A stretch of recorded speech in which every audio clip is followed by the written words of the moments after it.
Think a metronome is just a ticking clock? Think again.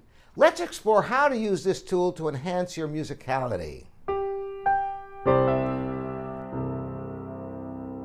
Beyond keeping time, a metronome can help you develop internal rhythm, precision, and dynamic control.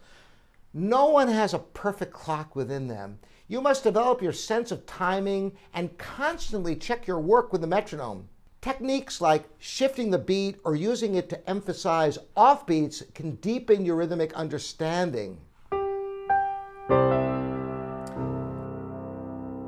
Try exploring advanced metronome practice techniques to elevate your playing. Use it to challenge your timing and improve your rhythmic accuracy. For example, if your piece is in 4/4 time, you can start by having quarter notes ticking.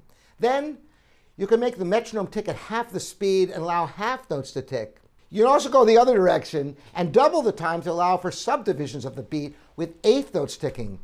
These strategies will enhance your rhythmic feel.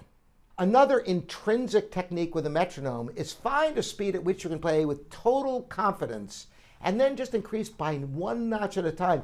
You won't even feel each notch. That's the beauty of it. Yet, you can refine your playing to such an extent you will not believe it. Try it and leave it here in the comments at livingpiano.com and YouTube. By exploring these techniques, you'll not only play in time, but also enhance your musical expression and responsiveness. Thanks again for joining me. I'm Robert Estrin. This is livingpiano.com, your online piano resource. We'll see you next time.